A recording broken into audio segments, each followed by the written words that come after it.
In the next minute, you're going to hear about something many car dealers shy away from: service. Auto House on Dallas North Parkway, your authorized Mercedes-Benz dealer, knows service is important to you. And it's the best form of owner protection plan we know of. Jerry Watts, our service manager, tests every man who wants to work on Mercedes-Benz automobiles at Auto House. He's tough about it because our customers expect the best.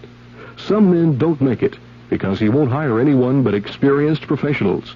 Auto House won't take a chance on hiring anyone else to work on your Mercedes-Benz. Even the men who do qualify have to go to school before they can be Mercedes-Benz service technicians. And no matter how experienced they are, every one of our technicians must keep going back to school at regular intervals. That way, they know the latest techniques, equipment, and information. The man who services your Mercedes-Benz at Auto House is a service specialist, because at Auto House, good service is the best form of owner protection we know of. The CBS Radio Mystery Theater presents...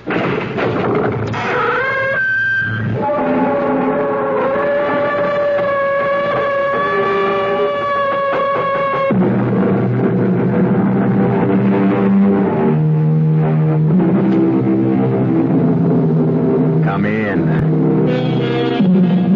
Welcome. I'm E.G. Marshall.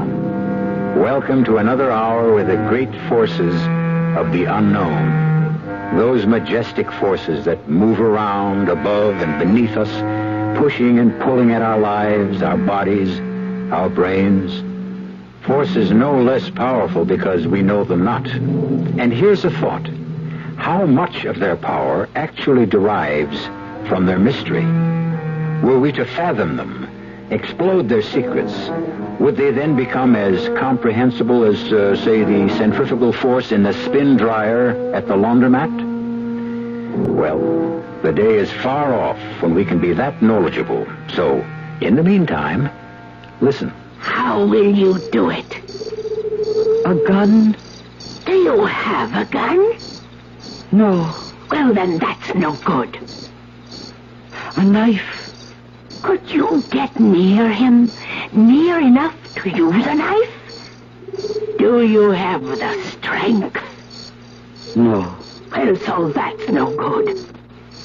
But he has to die so that I can live. He will die. He will die tomorrow morning. How do you know? He will die of the mass of Saint-Césaire.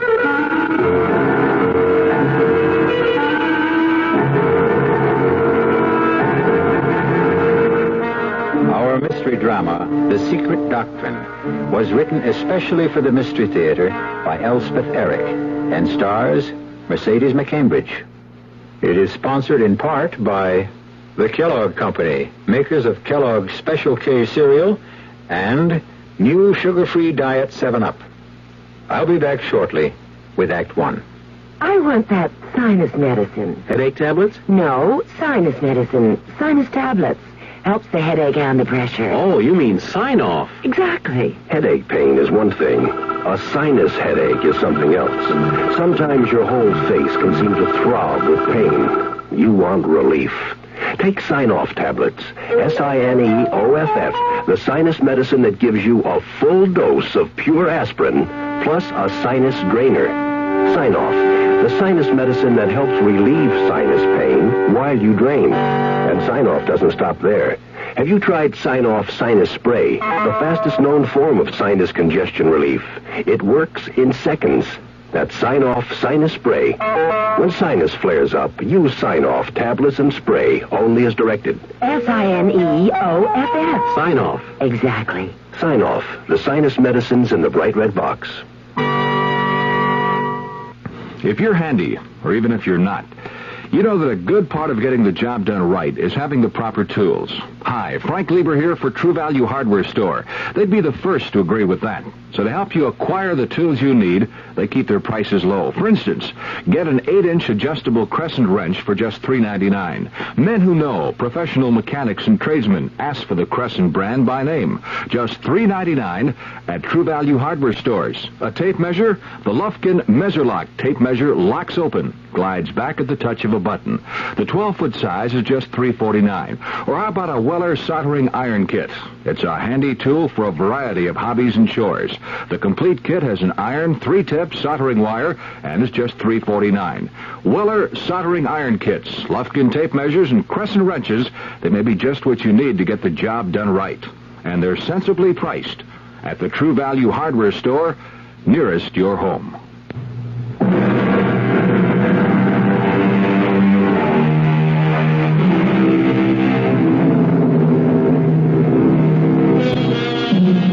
Be careful, they say, what you ask for, lest it be given to you. Who of us knows what to ask for? Who can see far enough into the future to know what gift will delight and which destroy? Better simply to accept whatever comes, with gratitude, whenever possible. Listen with me now to the somber story called The Secret Doctrine. You can begin now, Louise. Now, Father Giles? The others have gone. You said your confession would take some time, so let's begin. Bless me, Father, for I have sinned. Go on, Louise, and speak up. Don't mumble. In thought, word, and deed. Oh, Father, I can't find the words to tell you. Remember, I sit in the confessional box not only as your priest, but as God's own surrogate. Father, you know Peter Sorrell. Sorrell? Yes, the American movie star. Oh, I don't know any American movie stars. Oh, you mean the actor who came here to make a film about the saint? It's Vincent de Paul? Yes. It caused quite a stir in the village. And then something happened. What was it? Father, Peter Sorrell died. Oh, did he die? I hadn't heard. This morning. Oh, God take his soul. What was his illness? He was not ill, Father. He simply died. He slipped away. But he was not an old man. What did the doctor say? Just what I told you. That he was not ill. That he simply grew weaker and weaker until death took him.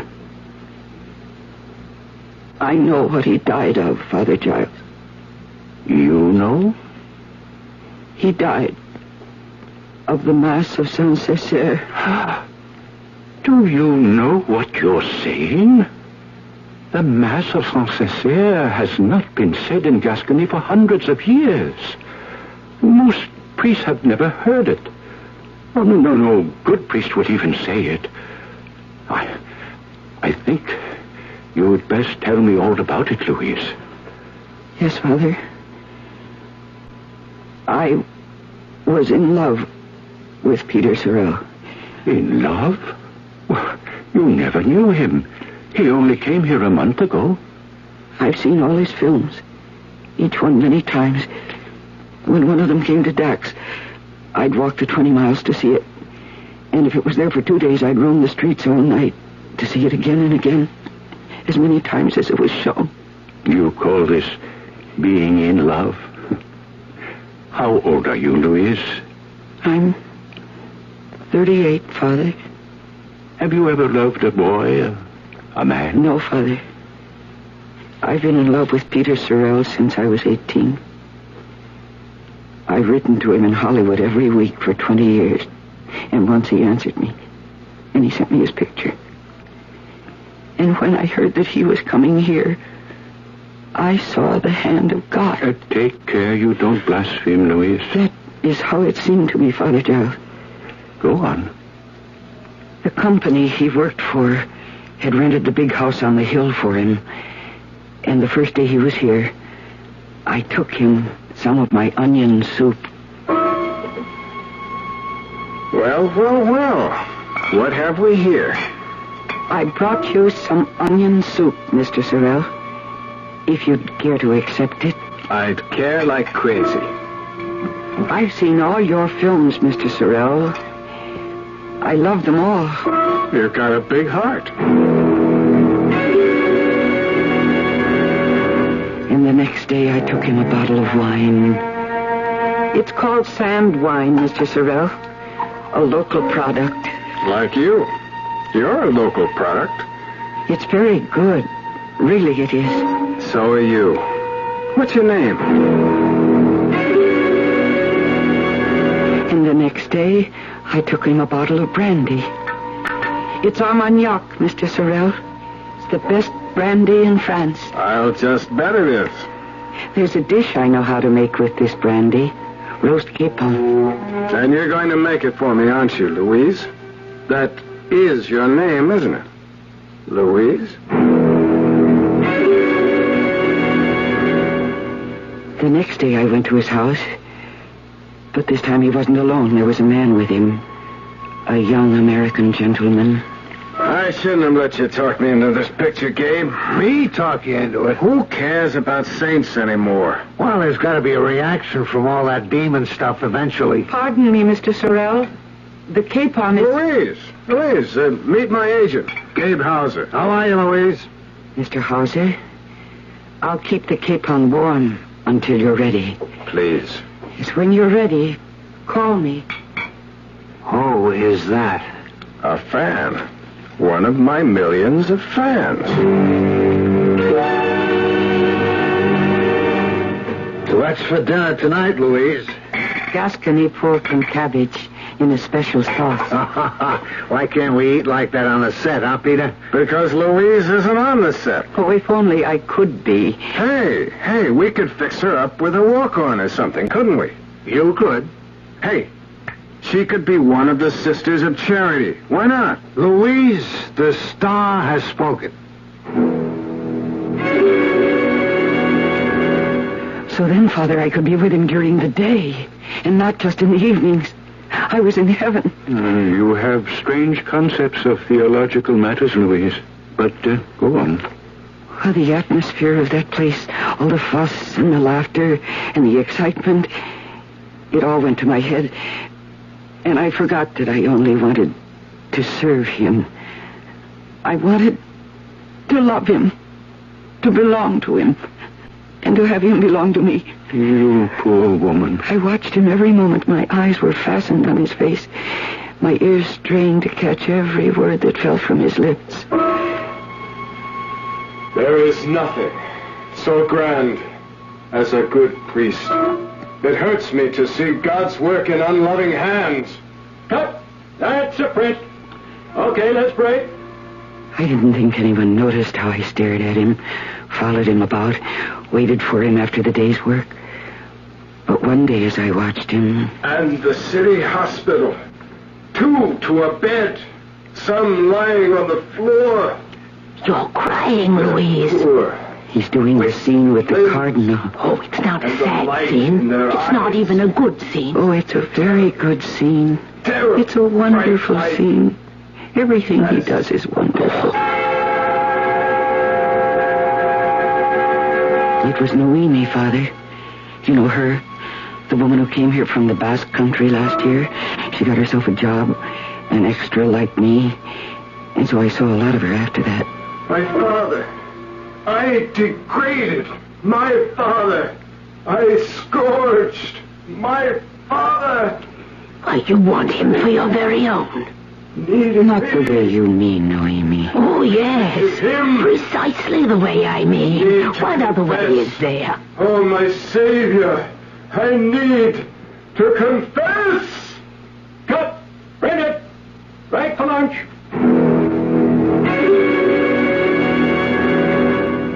Noemi was always there, Father. I couldn't send her away. She belonged there as much as I did, after all. Why in the world should I lie down when those poor people are calling for me? Why, you want him, Louise. It shows on your face. See them lying. It's hopeless. Tommy, can you get your hands on some locks of his hair, cuttings from his fingernails, his toenails? Why? Why should I? Why, they will give you power over him. Oh, I can't believe that. Oh, believe it's true. His hair, his fingernails, his toenails. If you want him, get them. them and bring them to me. Need me? Cut! Break that. Insertions on the set, please.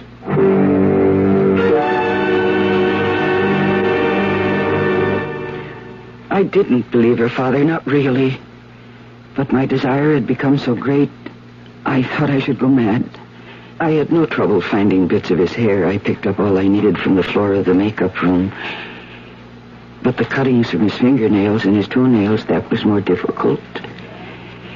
Then one evening at his house. DePaul was the first social worker in history. You know that, Gabe? I mean, he organized social services. Would you like some more Armagnac, Mr. Sorrel? Oh, you still here, Louise? You can go home whenever you feel like it. You don't have to stick around. I've been listening and watching. A great dinner, Louise. I noticed you bite your nails, Mr. Sorrel, when you talk. Oh, yeah. A childhood habit. You shouldn't do that. Yeah, that's what my mother always said. If you'd let me cut your nails properly... My mother always said that, too. I have a scissors right here with me. My mother also always had the scissors right there with her. So while they talked, I cut his fingernails.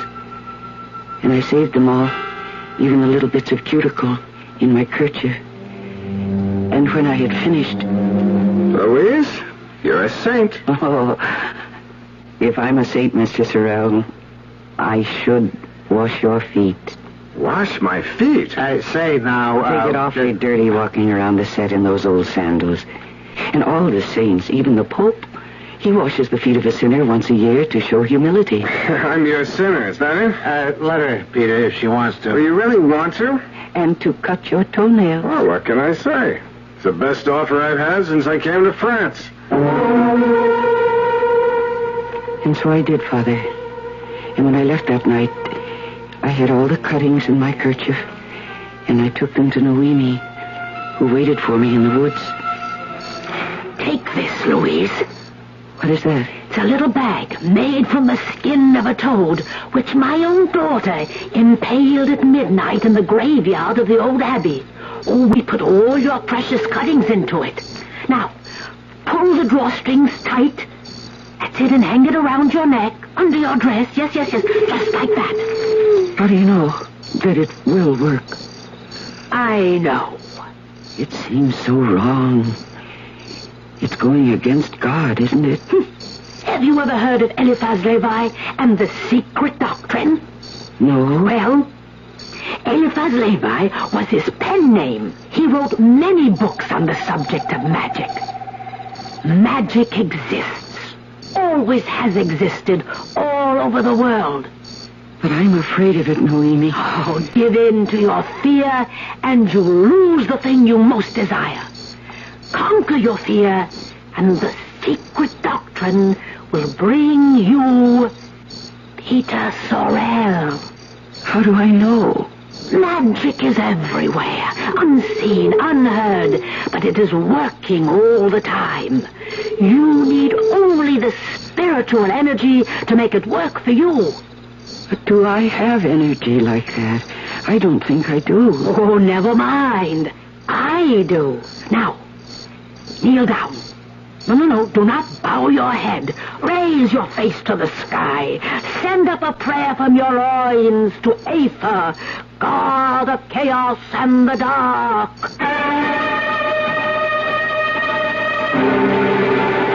Well, the secret doctrine has been kept from me, I must say. All my life I have struggled from problem to problem, quandary to quandary, with only my limited intelligence to assist me. And all the time, was there a secret doctrine that might have solved things magically? If so, I'm a little late finding it out. We'll be back shortly for Act 2. Look, let's put an end to all this gloomy-sounding stuff you've been getting so much of lately. Income tax is behind us, spring is here, Aaron's hit number 715, and there's even reason for hope with the gasoline thing. It's in this new spirit that I'd like to talk to you about buying a new car. It's a small car, one you can judge sanely, and not just in terms of how many miles per gallon it gives you. The car is a Buick, A Buick Apollo. Like any self-respecting small car, it is economical. It's got a 6-cylinder engine and a 21-gallon gas tank, which combine to give Apollo good gas economy and great range. But Apollo can also seat 6 passengers, and it has the kind of smoothness, quietness, and interior comforts that you'd expect of a Buick.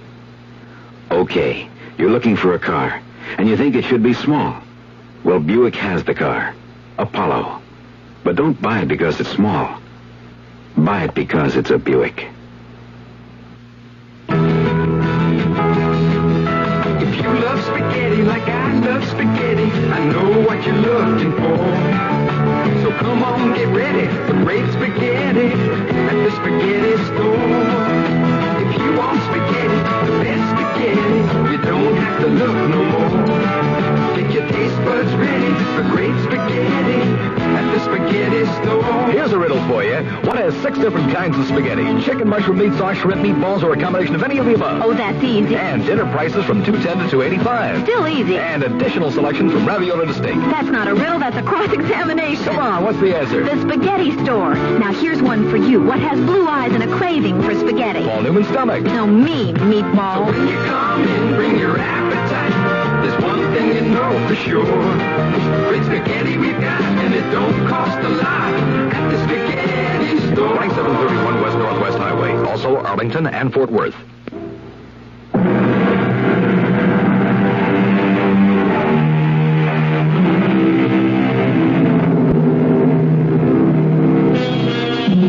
The only magic I have ever known was long, long ago, when I expelled a loud and angry scream, and food instantly appeared.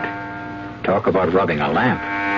Talk about wearing a bag of discarded nails and hair about your neck. Well, we shall see if they can match my infant cry. Some sort of magic was working, Father Giles, because when I got to my feet after that strange prayer to the God of Chaos, there in the woods with the toadskin bag still hanging around my neck, I felt that I was a beautiful woman. Can you imagine that, Father? Yes. The next day was my last, so far as the film was concerned. I hated to step out of the Sister of Charity habit and get back into my own clothes, but my spirits rose to the sky when Peter stopped me and said... This was your last day, wasn't it, Louise? Yes, my last day. Well, it won't be the same around here without you. We'll miss you. Will you... will you miss me? I'll miss you the most. But I'll see you at the house, won't I? You're not going to desert me now, are you? Never. I'd never do that. You'd better not, Louise. I met Noemi late that night in the woods, and I told her what Peter had said and what I had said. You see? The magic is beginning to take hold. I couldn't go to the set the next day. What reason would I have? So I spent the day in his house cooking a shoulder of lamb for him in the Gascon style. You know how long that takes, Father. Louise! In the kitchen. What smells so good? It's something special I'm cooking for you. Louise, what have I done to deserve you? You're the greatest thing that's happened to me since... You're the greatest thing that's ever happened to me. Let's put it that way.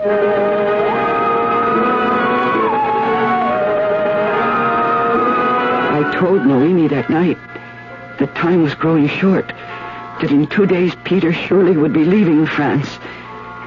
And I told her I must go with him. Now, listen, Louise. This is what you must do. When he comes home, you must be waiting for him on his bed, all naked and perfumed, and he will love you. I had loved him, Father, for so many years. And now every dream, every desire would come true. I was lying on his bed, as Noemi had told me I should be, with my hair all freshly washed and perfumed, as my body was. And I heard the front door close. and I heard his feet on the stairs. Louise? I couldn't answer. I waited for the bedroom door to open, and it did.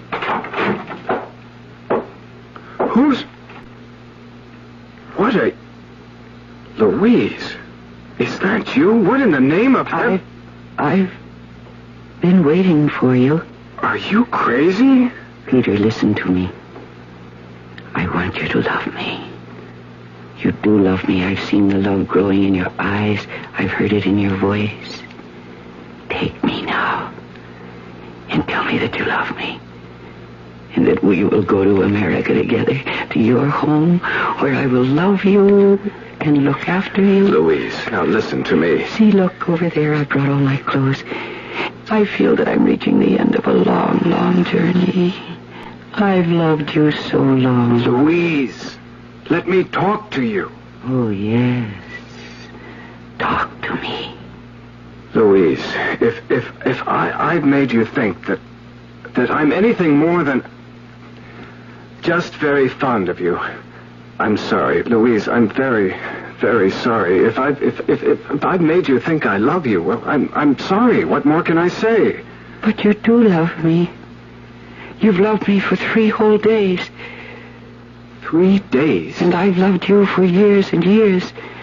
But you've only loved me for 3 days, so of course it seems new to you. I understand. Now, Louise, what 3 days are you talking about? The last 3 days, of course. Ever since I started wearing this. What's that? It's a bag made from the skin of a toad. A toad impaled at midnight in the graveyard of the Abbey. What's in that bag, Louise? Why, part of you. Bits of your hair, bits of your fingernails, your toenails, little particles of you. What kind of a game are you running on me, Louise? It's no game. It's real. Real hell. All the time you were hanging around here. You were cooking and cleaning and washing and all that. You were hanging around the set, waiting on me, telling me I'm such a great actor, begging to cut my fingernails, my toenails. You were conning me. You were running some kind of a tricky, sneaky game on me. It was no game. Now, look, lady, you get your clothes on fast, you hear me? You get out of here. You want some money? No. I'll give you money. You've earned it. But if you ever try to play any of these crazy tricks on me again, I'm going to track you down. I'm going to have you put away. Now, you get out of here. I did get out, Father Giles, but I can't remember how. The next thing I remember is running through the woods, calling for Noemi. And then I remember falling down on the ground, and the blackness coming down over me. My poor Louise. Noemi found me a little later. I don't know how much later. What happened, Louise? Nothing happened, Noemi. He doesn't love me. He never did. I think you'd better take back the little toadskin bag, Noemi. It didn't work. Did you do everything I told you? Yes, I did. I washed my hair and perfumed my body, and I lay on his bed. But when he came home, he didn't want me. I tried to tell him about the secret doctrine, but he didn't want to listen. You told him? I tried to. After all, I don't know much about it, only what you've told me, and I didn't understand all of that. But he didn't want to hear about it. Oh, the man is a monster! Yes, he is a monster. You poor woman. No, don't you feel sorry for me either, Father Giles. I don't want anybody to feel sorry for me. But don't you see? You let your desires take hold of you, Louise. You let them dictate your actions. You lost control. Oh, yes, I did that. You became blind to the realities of the matter. Yes, I did that, too. I fell in love with a man when he was only a walking shadow on a screen. I hurt no one. I would never have hurt him if he hadn't come to France to make another of his foolish motion pictures. Louise, would it make you feel better, my child, if I were to tell you that you are not the first to give your heart to an unknown man, who's only making his living by performing in public. I suppose that is true, Father. Does it make you feel a little better? But I don't feel badly, Father. You don't? Not about him. Not about trying to give myself to him and his telling me he didn't want me. I felt badly about it at the time. Very badly, I suppose. Of course you did. But by the time Noemi found me in the woods, I felt quite differently. Just how did you feel? Very calm, very clear, very right. Right? About what? Clear about what? About what I must do. And what was that? I kill him, of course. But you have said that it was all your own doing, that no one else should be blamed. Quite so. But I had to kill him in me. Don't you see what I mean? I'm not sure that I do. Father, he was part of me. He'd been part of me for many, many years. There was more of him in me than there was of myself. Oh, you must understand. I'm trying, Louise. I knew how wrong I'd been to love him. Yes, to lust after him. To have obscene thoughts about him there in the dark of the theater. I knew these were sins. They were bad sins. And now I was willing to take upon myself the last sin of all. To kill him. Don't you understand that? I don't believe I do. How strange. Noemi understood. You say Noemi understood? What you have just told me? Yes, Father. There, that night in the forest, I told her how I must commit this most grievous sin. How will you do it? A gun? Do you have a gun? No. Well, then that's no good. A knife? Could you get near enough to him to use a knife? Are you strong enough? No. Well, then that's no good. But he must die, so that I may live. He will die. He will die tomorrow morning. How do you know? He will die of the Mass of Saint-Césaire.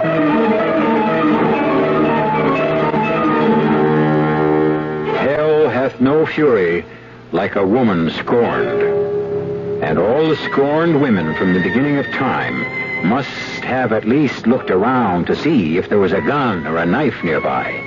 Sometimes there was, and the story had an unhappy ending, and a messy one. But what if those poor scorned women had known of the Mass of Saint-Césaire, a black and malevolent ritual of which you will learn more shortly when I bring you Act 3. Hi, I'm Goldilocks, Ms. Goldilocks, if you please, and I'm a professional taste tester. Here at my taste test laboratory, that's TTL for short, I taste test everything from porridge to diet drinks. Actually, there's not that much taste testing in porridge these days. There used to be. Once upon a time. I mean, that's how this Ms. got into the biz. But lately it's been diet drinks. I mean, with so many diet drinks going sugar-free, I've been really busy conducting taste tests. A rather unbearable assignment, to be sure. But then I discovered sugar-free diet 7-Up. Fresh, natural, delicious. My only problem is that sugar-free diet 7-Up tastes so good that it broke my Goldilocks diet drink taste-o-meter. Well, sugar-free diet 7-Up certainly has my seal of approval. This one's just right.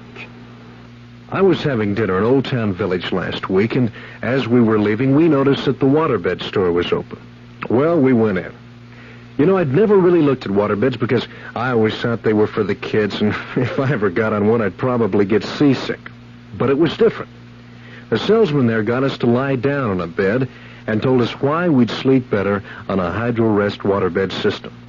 He also took the time to tell us about frame construction, mattress durability, and the safety features incorporated into each of their systems.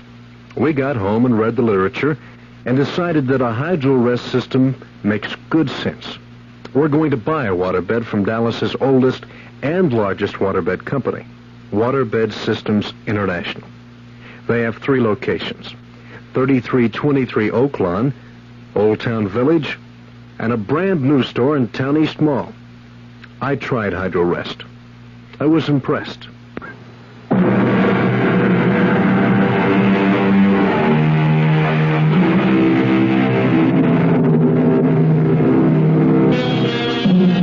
We promised you further details of the Mass of Saint-Césaire, that horrid leftover from the Dark Ages, and so we shall.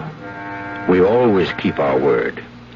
Let us pick up our story where we left off, with Louise and Noemi talking in hushed tones beneath the moon in the dark woods of Gascony. He has to die so that I can live.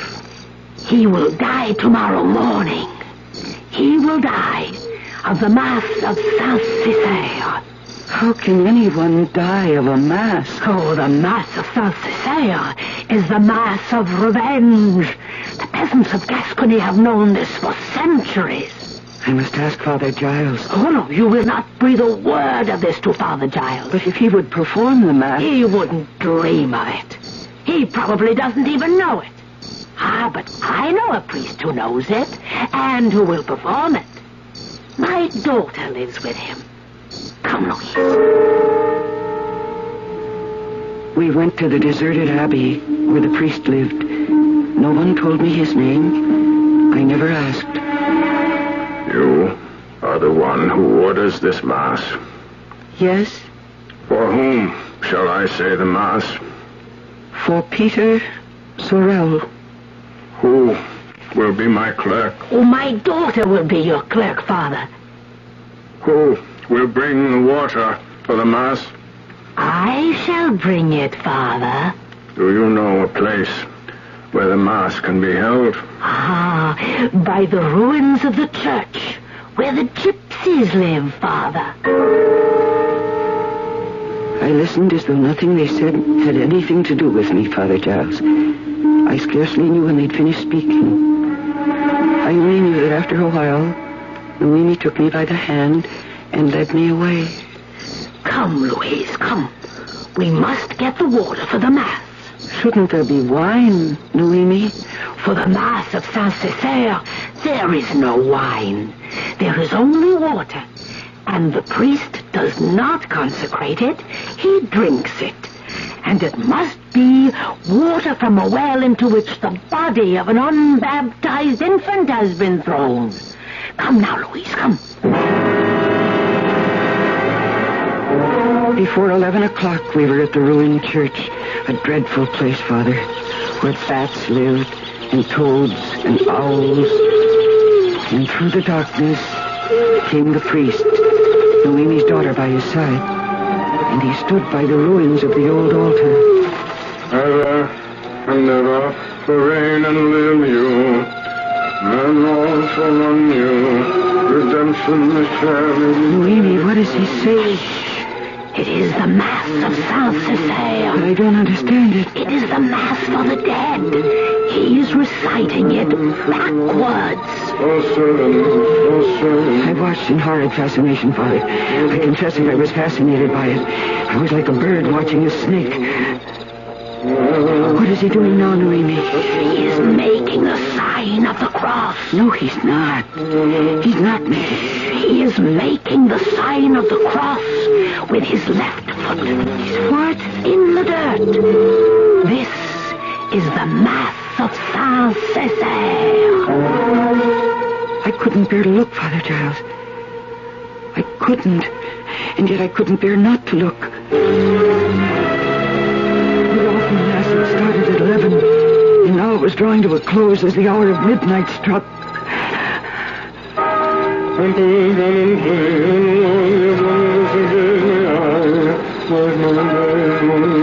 then the Mass was suddenly over. And the priest and his clerk, Noemi's daughter, stole away into the darkness. without a word to us. It is over, Louise, and Peter Sorrel has begun to die. I'm not sure I believed her, Father Giles. I wasn't capable of belief or disbelief or of any thought at all or of any feeling whatsoever. I only felt tired. So tired I doubted I could move.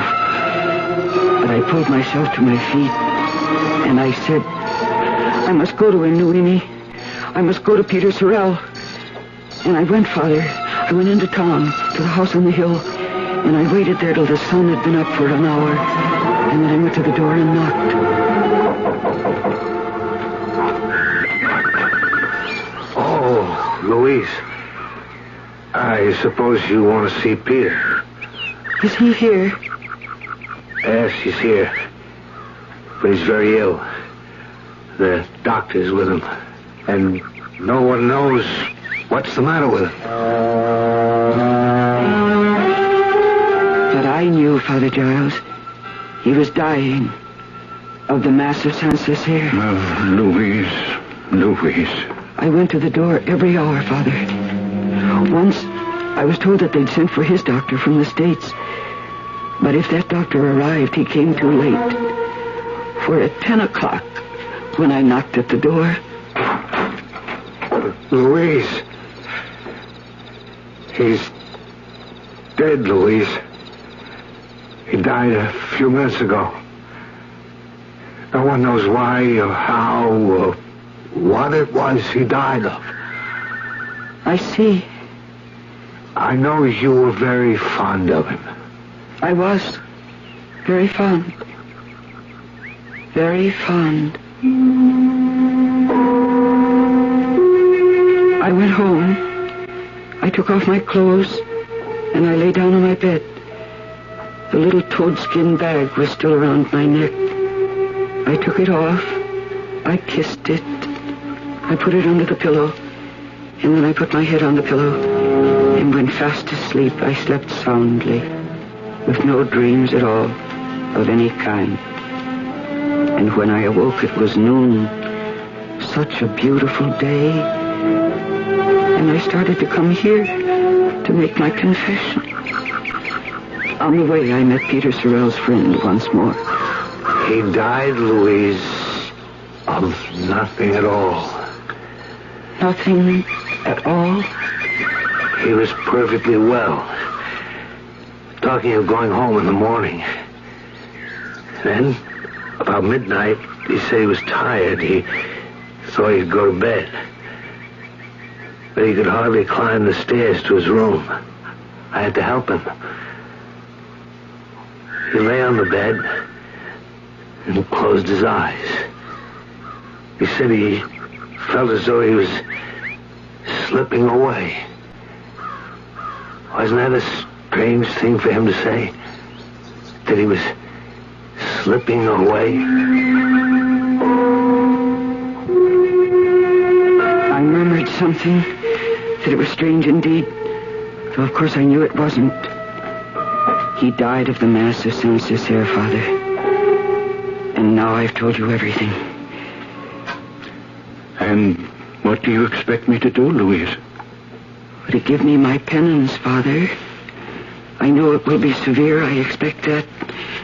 I want it to be severe. I know what a grave sin I have committed. Do you, Louise? To wish for a man's death, Father, to bring it about. What greater sin could there be? To wish for a man's death, it is a sin in thought, but it can be forgiven. And you are not the first to have committed it. Your wish did not kill him. Men do not die so easily. It was the Mass of Saint-Césaire that killed him. God knows, and he alone. But you conspired in the performance of a gruesome mass, a relic from the Dark Ages. You took part in it. And what is most awful, you ordered it. And for this desecration of a holy ritual, There is no penance that would suffice. But without a penance, how can I obtain absolution? How can I obtain pardon? I cannot pardon you, Louise. I do not know a curate who can, nor a bishop, nor an archbishop. Father, what am I to do? My child, it is possible. I promise you nothing you understand. But it is possible. Were you to go to Rome, if the Pope were to see fit... To Rome? To the Holy Father? Only he has the right to grant pardon for the Mass of Saint Césaire.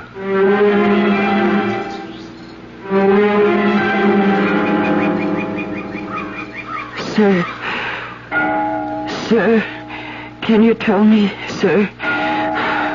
May I ask you? Yes, Signora.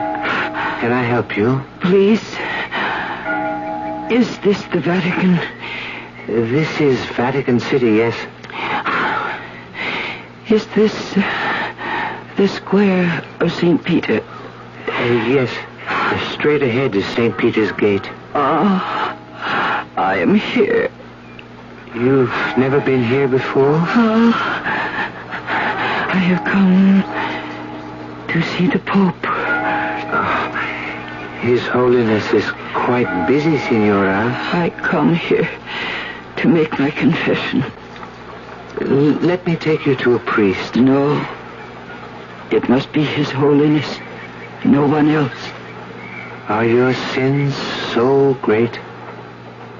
My sin is so great. Yes. Well, I'm only a student here, Signora, but I'll be glad to take you to a priest. No priest can help me. No bishop. No archbishop. But a priest might be able to arrange things so that you could see His Holiness, and not right away, of course. It would take time. I have time. It has already taken me a long time just to come this far. How long has it taken you? 1,000 days. Where did you come from? France. A little town in Gascony. But that could take you almost 3 years? Oh, you must have stopped off at different places. Each night to sleep and pray. You mean you walked all the way? An old woman like you? Do I look like an old woman? I have just turned 40. Oh, forgive me, but you look much older than that. It doesn't really matter now. Come. Let me help you to your feet. No. I shall stay on my knees until I see the Pope. I shall end my journey as I began it. Are you telling me that you have come 1,000 miles on your knees? But why? It is my penance for the Mass of Saint Césaire.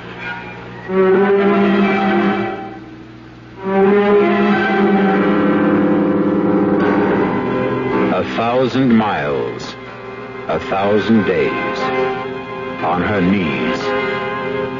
What awful retribution we expect of ourselves.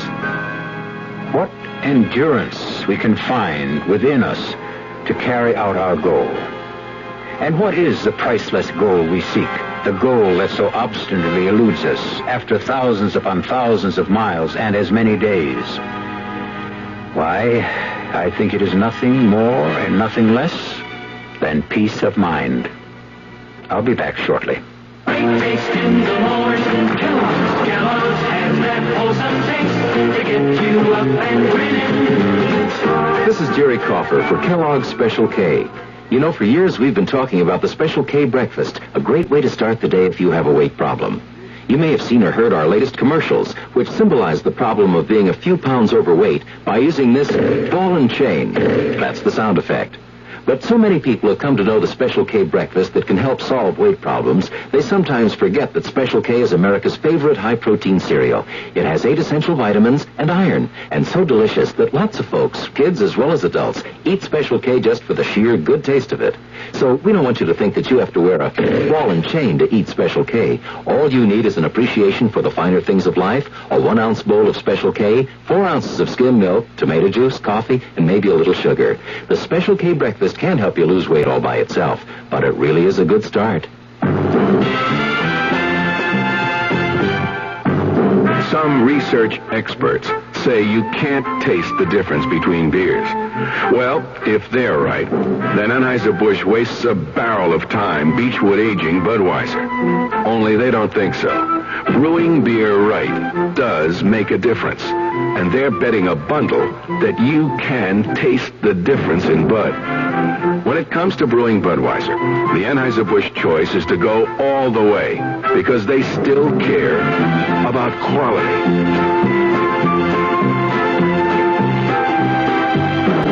Look at it this way. If the Bud people have a choice between what some experts say and what beer drinkers say, well, you'd better believe they'll go with you beer drinkers every time. When you say Budweiser, you said it all.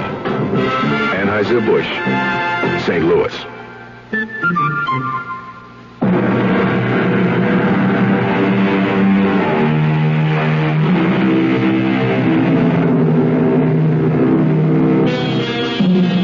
I told you it would be a somber story, did I not? And so it was. Well, exploring the unknown is not all fun and frolic. But the unknown must be explored in the wild hope that one day it will become known. I wonder, though, when it is as familiar to us as, say, the combustion engine, will it stop being fascinating and become boring? What then will we do for fun? What will happen to this program? Merciful heavens, what will I do for a job? Our cast included Mercedes McCambridge, Mildred Clinton, Bill Johnston, Robert Dryden, and Nick Pryor. The entire production was under the direction of Hyman Brown.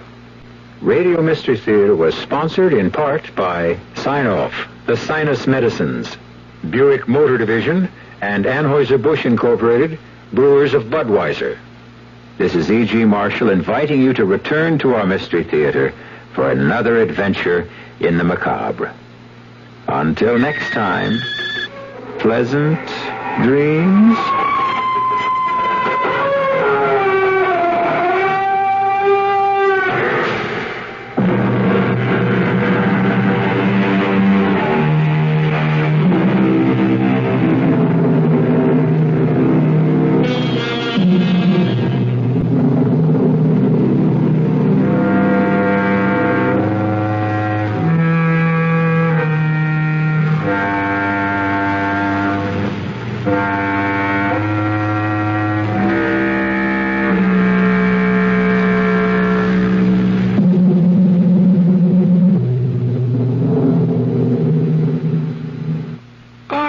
Now, I caught you sneaking out of North Park National Bank on Saturday. But, officer, North Park National Bank is open on Saturday. Oh, sure, the driving tellers maybe, but not the whole bank. Look inside. Well, I'll be. North Park National Bank is full of customers. Okay, let's get going. But, officer... Oh, nothing to worry about. I only want to meet your banker.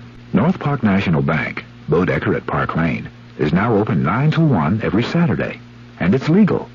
What more could you want from your bank? All right, which one of you stubborn parked out front here now? KRLD, Dallas.